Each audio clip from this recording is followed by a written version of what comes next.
Justice Roberts, Vice President Harris, Speaker Pelosi, Leader Schumer, Leader McConnell, Vice President Pence, and my distinguished guests, my fellow Americans. This is America's day. This is democracy's day. A day of history and hope, of renewal and resolve. Through a crucible for the ages, America has been tested anew, and America has risen to the challenge. Today, we celebrate the triumph not of a candidate, but of a cause, the cause of democracy. The people, the will of the people, has been heard, and the will of the people has been heeded. We've learned again that democracy is precious, democracy is fragile, and at this hour, my friends, democracy has prevailed. So now, on this hallowed ground where just a few days ago, violence sought to shake the Capitol's very foundation, we come together as one nation, under God, indivisible, to carry out the peaceful transfer of power as we have for more than 2 centuries. As we look ahead in our uniquely American way, restless, bold, optimistic, and set our sights on the nation we know we can be and we must be. I thank my predecessors of both parties for their presence here today. I thank them from the bottom of my heart. And I know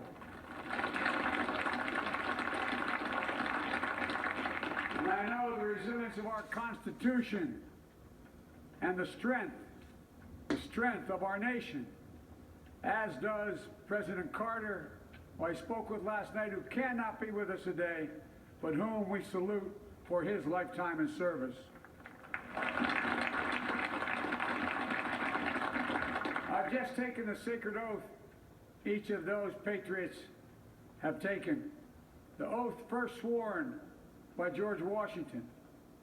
But the American story depends not on any one of us, not on some of us, but on all of us, on we the people who seek a more perfect union. This is a great nation. We're good people. And over the centuries, through storm and strife, in peace and in war, we've come so far, but we still have far to go. We'll press forward with speed and urgency, for we have much to do in this winter of peril and significant possibilities. Much to repair, much to restore, much to heal, much to build, and much to gain. Few people in our nation's history have been more challenged or found a time more challenging or difficult than the time we're in now. Once in a century virus that silently stalks the country has taken as many lives in 1 year as America lost in all of World War II. Millions of jobs have been lost. Hundreds of thousands of businesses closed. A cry for racial justice, some 400 years in the making, moves us. The dream of justice for all will be deferred no longer. A cry for survival comes from the planet itself. A cry that can't be any more desperate or any more clear. And now, a rise of political extremism, white supremacy, domestic terrorism, that we must confront and we will defeat. To overcome these challenges, to restore the soul and secure the future of America, requires so much more than words. It requires the most elusive of all things in a democracy: unity. Unity. In another January, on New Year's Day in 1863, Abraham Lincoln signed the Emancipation Proclamation. When he put pen to paper, the president said, and I quote, If my name ever goes down into history, it'll be for this act, and my whole soul is in it. My whole soul is in it. Today, on this January day, my whole soul is in this. Bringing America together, uniting our people, uniting our nation. And I ask every American to join me in this cause.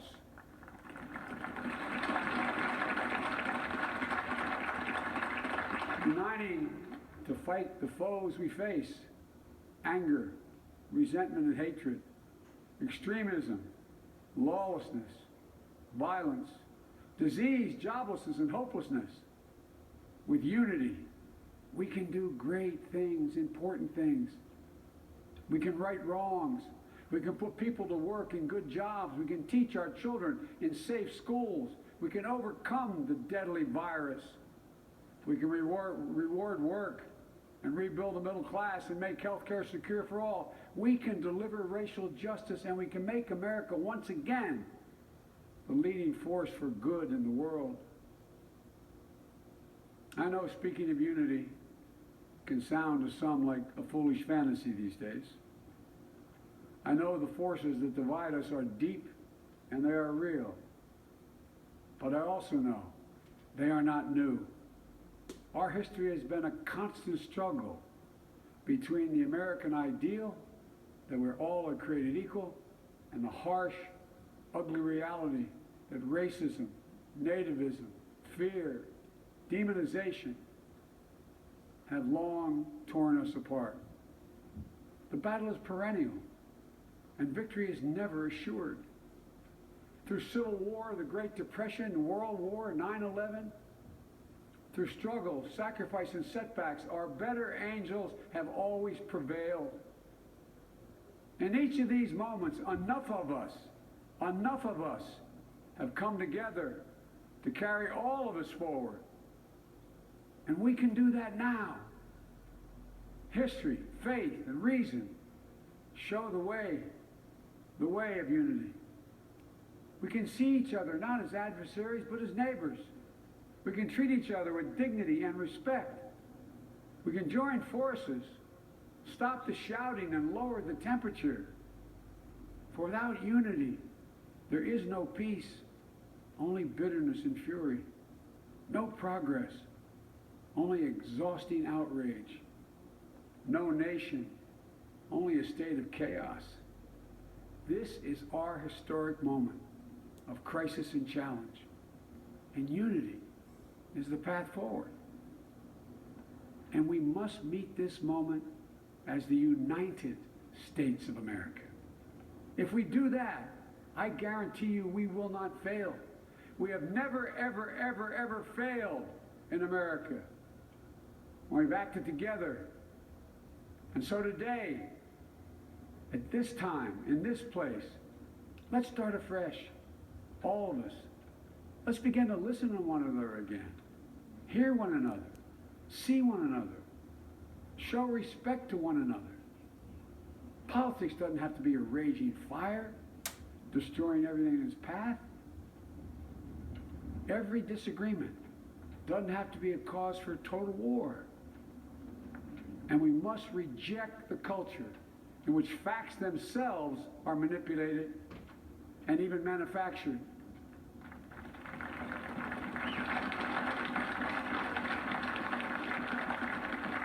My fellow Americans, we have to be different than this. America has to be better than this. And I believe America is so much better than this. Just look around. Here we stand in the shadow of the Capitol Dome, as was mentioned earlier, completed amid the Civil War, when the Union itself was literally hanging in the balance. Yet we endured. We prevailed. Here we stand, looking out on the great mall where Dr. King spoke of his dream. Here we stand where 108 years ago, at another inaugural, thousands of protesters tried to block brave women marching for the right to vote. And today, we mark the swearing in of the first woman in American history elected to national office, Vice President Kamala Harris. Don't tell me things can't change. Here we stand, across the Potomac from Arlington Cemetery, where heroes who gave the last full measure of devotion rest in eternal peace. And here we stand, just days after a riotous mob thought they could use violence to silence the will of the people, to stop the work of our democracy, to drive us from this sacred ground. It did not happen. It will never happen. Not today, not tomorrow, not ever. Not ever.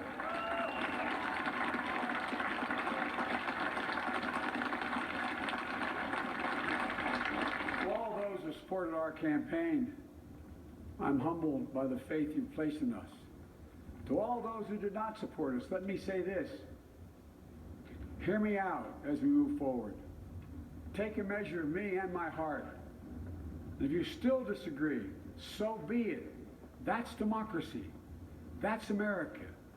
The right to dissent peaceably within the guardrails of our republic is perhaps this nation's greatest strength. Yet hear me clearly. Disagreement must not lead to disunion. And I pledge this to you. I will be a president for all Americans. All Americans. And I promise you, I will fight as hard for those who did not support me as for those who did.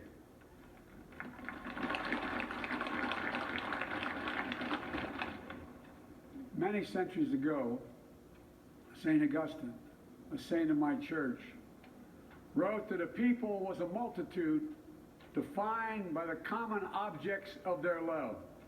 Defined by the common objects of their love. What are the common objects we as Americans love that define us as Americans? I think we know. Opportunity, security, liberty, dignity, respect, honor, and yes, the truth. Recent weeks and months have taught us a painful lesson. There is truth and there are lies. Lies told for power and for profit. And each of us has a duty and a responsibility as citizens, as Americans, and especially as leaders. Leaders who have pledged to honor our Constitution and protect our nation, to defend the truth and defeat the lies. Look, I understand that many of my fellow Americans view the future with fear and trepidation. I understand they worry about their jobs. I understand, like my dad, they lay in bed wondering, can I keep my health care? Can I pay my mortgage? Thinking about their families, about what comes next. I promise you, I get it. But the answer is not to turn inward, to retreat into competing factions, distrusting those who don't look like you, or worship the way you do, or don't get their news from the same sources you do. We must end this uncivil war that pits red against blue, rural versus urban, conservative versus liberal. We can do this if we open our souls instead of hardening our hearts, if we show a little tolerance and humility, and if we're willing to stand in the other person's shoes, as my mom would say, just for a moment, stand in their shoes. Because here's the thing about life. There's no accounting for what fate will deal you. Some days, when you need a hand. There are other days when we're called to lend a hand. That's how it has to be. That's what we do for one another. And if we are this way, our country will be stronger, more prosperous, more ready for the future. And we can still disagree. My fellow Americans, in the work ahead of us, we're going to need each other.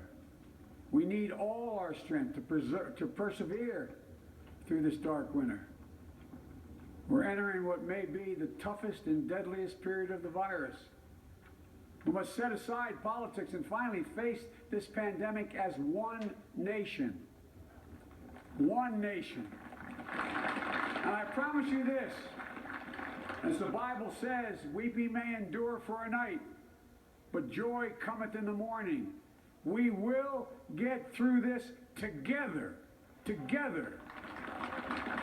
Look, folks, all my colleagues I serve with in the House and the Senate up here, we all understand the world is watching all of us today. So here's my message to those beyond our borders. America has been tested, and we've come out stronger for it. We will repair our alliances and engage with the world once again. Not to meet yesterday's challenges, but today's and tomorrow's challenges. And we'll lead not merely by the example of our power, but by the power of our example.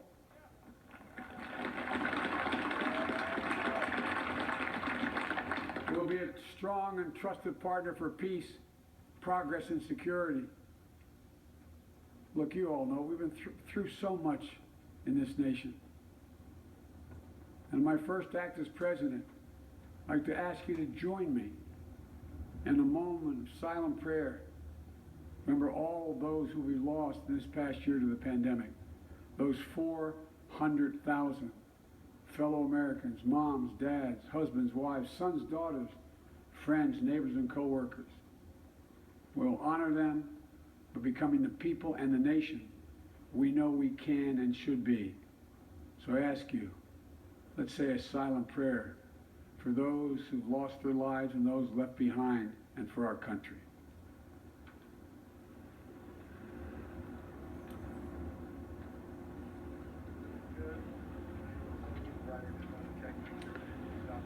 Amen. Folks, this is a time of testing. We face an attack on our democracy and on truth, a raging virus, growing inequity, the sting of systemic racism, a climate in crisis, America's role in the world. Any one of these would be enough to challenge us in profound ways. But the fact is, we face them all at once, presenting this nation with one of the gravest responsibilities we've had. Now we're going to be tested. Are we going to step up? All of us? It's time for boldness, for there's so much to do. And this is certain. I promise you, we will be judged, you and I, by how we resolve these cascading crises of our era. We will rise to the occasion is the question. Will we master this rare and difficult hour? Will we meet our obligations and pass along a new and better world to our children? I believe we must. I'm sure you do as well. I believe we will. And when we do, we'll write the next great chapter in the history of the United States of America, the American story. A story that might sound something like a song that means a lot to me. It's called American Anthem. There's one verse that stands out, at least for me, and it goes like this. The work and prayers of century have brought us to this day. What shall be our legacy? What will our children say? Let me know in my heart when my days are through. America, America, I gave my best to you.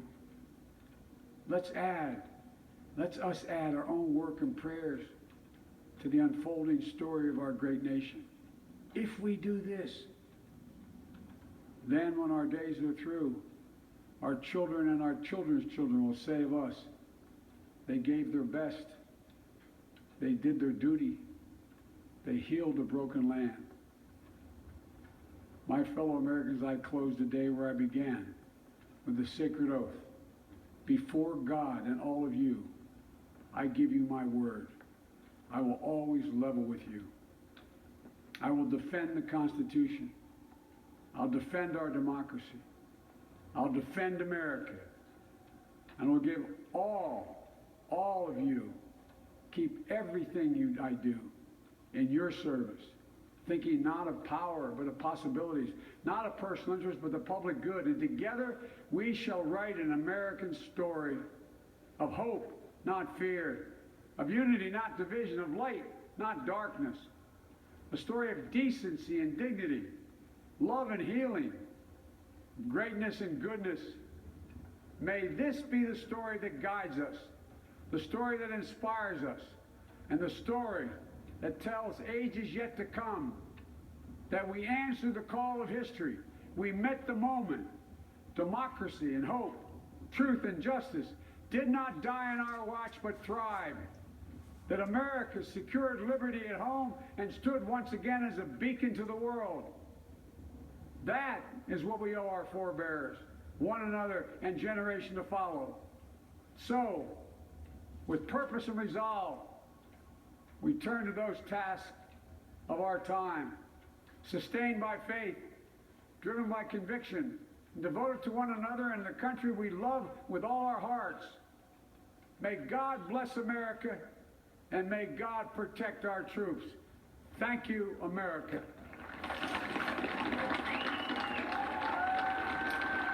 The inaugural address of Joseph Robinette Biden, now 46th President of the United States. Powerful, personal, emotional at times, delivered with command. The new president called Americans to empathy and action. He noted those events of 2 weeks ago, the siege of the Capitol, noted that our democracy is fragile, is precious, but it has prevailed. Ladies and gentlemen, please.